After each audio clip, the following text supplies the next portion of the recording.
I call the honourable member for Casey. Thank you very much, Mr Deputy Speaker. A couple of weeks ago I was thumbing my way through the Financial Review, as I do on a daily basis, when on page 38 I saw a news item that left me gobsmacked. It was headlined, "Swan in line to be National Treasurer," announced the headline. It turns out that a certain magazine might be planning to give the Treasurer of Australia its Finance Minister of the Year award. Now, Mr Deputy Speaker, I confess I naturally found this to be an implausible concept, and I wondered whether the Fin had launched a new satire section. It was, after all, in the rear window section. I checked my calendar to check it wasn't April Fool's Day. I then checked to see whether the award in question was being sponsored perhaps by Mad magazine, that we all fondly remember from our childhood. Mr Deputy Speaker, I finally discovered that the sponsoring magazine was the famous, or should I say in this case infamous, Euromoney magazine. Now, I checked again to see who its editor was.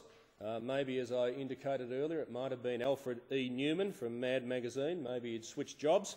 But no, it turns out that according to the Financial Review, Euro magazine is absolutely deadpan serious when it comes to considering the Treasurer of Australia for this award. And of course we ask the question, for what? A Treasurer who's driven the budget into deficit after deficit, who's racked up more than $100 billion in debt over 4 short years, and that's a mean feat after starting with nearly $45 billion in the bank. Of course, the Treasurer who's presided over massive waste on all those programs we've seen, from the Julia Gillard Memorial Halls, of course, to the home insulation program. A Treasurer who now apparently scheming to conduct a midnight raid on the Future Fund to desperately try and bring his budget into a surplus, which would be his first surplus if he can manage to do it by artificial means. Now, Mr Deputy Speaker, naming the Australian Treasurer as Finance Minister of the Year would be like giving an award to the navigational excellence to the captain of the Titanic. The Treasurer is far more worthy of an award from a Magician's Guild for his smoke and mirrors tricks with government spending. He's far more deserving of a prize from the International Association of Carnival Operators for the shell game he's running with the federal budget.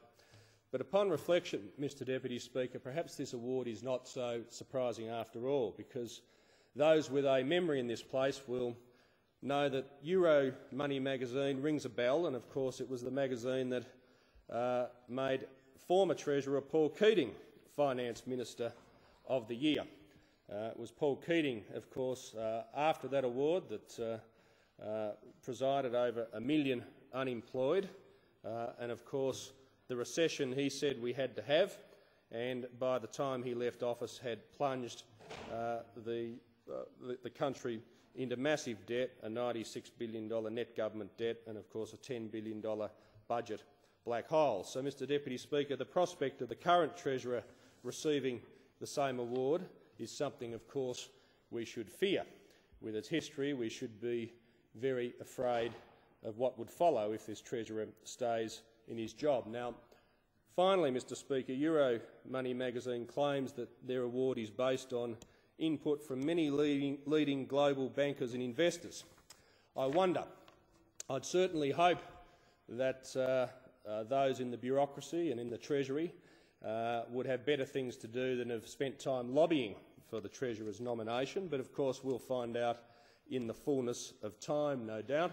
Freedom of information requests and Senate estimates will no doubt reveal whether that is the case or not. But, Mr Deputy Speaker, in concluding, of course, if the Treasurer does end up getting this award, it will trigger, of course, great national mirth and hilarity, because the only prize worthy of this Treasurer of Australia is a booby prize.